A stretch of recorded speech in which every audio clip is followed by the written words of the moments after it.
So my name is Dave Enright. I live in Hakuba, Nagano, Japan, and I'm originally from Canada. I've been skiing for all my life, I guess, so about 38 years on skis, and about half that time on a snowboard. Well, I first came here to check out the mountains that I'd heard about, and that was pre the Nagano Olympics, and basically fell in love with the place. I came here in the summertime, and the mountains were huge, really good mountains, and saw pictures of how much snow there was in the mountains in the wintertime. Came back, was amazed, ended up going back to Whistler, Western Canada, had a good job there, all that sort of thing, heli ski guiding, sorry, and I guess just coming back here was just for me it was a no-brainer. It was great snow, there was hardly anyone in the backcountry, and I ended up ski patrolling, ski guiding, ended up starting my own guiding business, and that's now been running for 12 years. Okay. And it's called Evergreen Outdoor Center, and we run programs year-round. Yep. All right, so what we're going to go through right now is the Ion camera. What's the appealing point of having a camera, video camera in goggles is? Yeah, well, there's a lot of really good points to having the camera right in the goggles. Probably the best thing is that you are getting your point of view. It's not up looking down or down looking up. It's right at eye level. The other thing is you put them on, and wherever you look, you know that's where the camera's pointing. There's no chance that the camera's going to be pointing up in the air and you don't know about it. So you don't have those accessories that are going to fall all over the place. Yeah, exactly. It's there. It's on your face. You know it's there when it's on your face. The nice thing about this is just the easy touch buttons. Very simple, easy for someone like myself who's very analog to work. I get a light at the front, tells me it's on, and I can see that while the goggles are on. I don't have to take them off, get snow in them, put them back on, that sort of thing while they're on my face. I can tell that. So I guess in that sense, there's probably those three main things. A, it's on your face, you know where it's pointing. Two, it's not a separate product. It's not like it's going to be pointing up in the air, down, or somewhere else. It's on your face, you know where it's pointing, and you know when it's on or when it's off. So it's easy. So over this winter, what's your plans to do with this camera for Evergreen? Well, there's all sorts of different things that we could do. Obviously, we'd like to get the product there out to our clients in different ways. I guess the way we'd like to show them the product, because everyone wants to see the product in working in use. So what we're going to do is, for our instructors, we're going to have our instructors wearing them. So on a private lesson, people will receive footage of their lesson. So they will come back, they'll receive a DVD of what the instructor has taken, and of course it's going to have footage of, obviously, from the instructor's point of view of them skiing, and then looking back up the slope at them, coming down at them, from the top of the slope looking down behind them, all sorts of different vantage points of the client, and you don't have to worry about whether it was on or stop and get out a hand camera, or whether the actual camera is facing the right way, that sort of thing. It's going to all be point of view from our instructors. So that's a great way for ourselves to have images of our clients. B, for our clients to have images of themselves improving over the week. They're going to get a DVD every day of themselves skiing and snowboarding.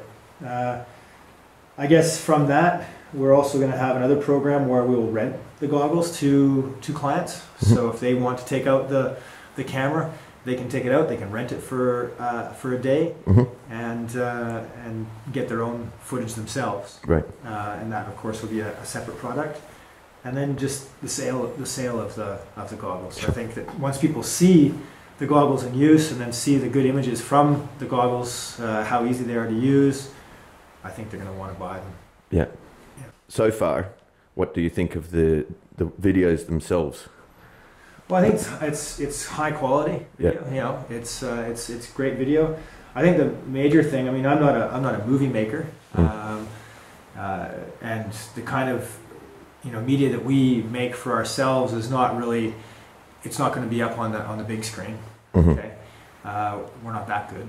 But put it up on the internet, on our webpage, YouTube, those sorts of things, sharing it with people, using it as a tool for our instructors to get better. So if we take them out training in the morning, we can come back and show our instructors exactly what they look like, work with them to improve their skiing and snowboarding as well as instructors. Coming back with clients, you don't need big screen sort of capabilities. And you don't need to say, oh, is the camera on whilst you're teaching somebody?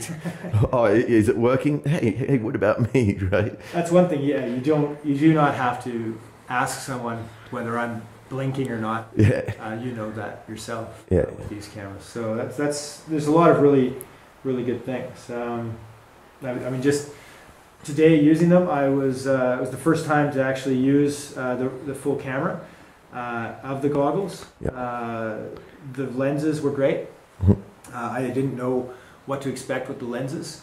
The lenses gave you very good definition in the snow. Today we had an overcast, snowing day. When you took the goggles off, you didn't have much definition of the snow, but when you put these on, even though they are somewhat gray lens, they have a little bit of a rose tint to them. They're polarized, and that gave quite a bit of definition in the snow. That was great. They fit inside my helmet. No worries. There was not a problem with fitting in the helmet. They've got the gum on the back to hold them on the helmet. They come in two different colors, the black and the white, which is, I think, pretty much what everyone wants. Everything is contained in this. There's no wires that hang off the back of it that goes into your backpack, or there's nothing attached to your helmet. There's nothing you have to put on the side of the goggle. Just all that, it's all contained right here. When you bring it back, it's just the SD card that you take and you put it in the computer and you download the images that you took. And then you charge it back up via USB on your computer while you're running your programs off of and taking a look at your footage for the day. So in that aspect, I think it runs very smoothly.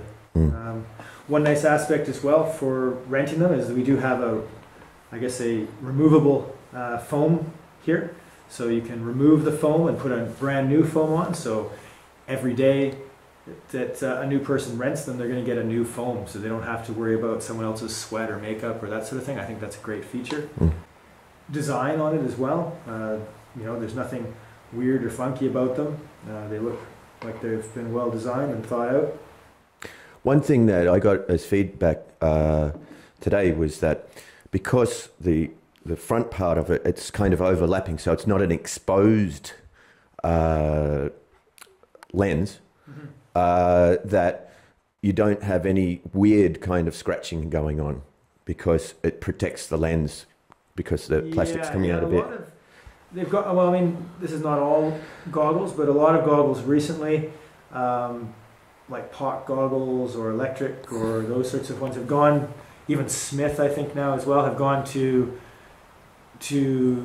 the lens goes right on the top, right on the front. And they're also rounded. They're kind of the new look. They look cool. The problem, like you say, is that there's no real protection for scratching. When you do have goggles that are protected within a frame rather than on top of the frame, I think that you do get less of a chance for scratching of the lens. I think these lenses, as well as we looked, they're easy to pop out and put back in. So changeable lenses as well is an option. That would be good. And extra batteries too. An extra battery as well to have would be good as well. They're easy to get in and out, but You know, sometimes, as we know, if we're using things in cold weather, sometimes batteries might finish up a bit faster than we wanted them to. Having a second one, a warm one in your pocket, even if the battery itself isn't done, if it gets cold, you know, again, you know, if it's really cold, or it's, you know, it may, you know, say it only has half the time battery life, you put that back in your pocket, you take your other one, you put that in, and you're still going to get good life on that. And you'll still take this out, and it'll still be usable once it's warm. So having the two, I think, is a pretty good option if you know you're going to be in cold areas. Yep. I think the temperatures we were in today aren't going to affect this whatsoever. I'm just thinking, you know, very cold, you know, -10 and below, -15, what might hinder them a little bit, but we don't know that until we fully try them. So yeah, one last thing. So any invitation to potential customers? Yeah, well, like I say, come on up. Like I said, with our private lessons, you're going to get to see what these are like. You're going to get a free DVD with your private lesson of your lesson. Is the service that we're giving this year for it, and you have a chance to rent the goggles and take them out yourself. One of the other things that is a good thing is you can rent the goggle. If you like it and you buy one, we'll take the price of the rental off of the sale price of the goggle. So it's a win-win situation. Okay, well, thanks a lot, Dave.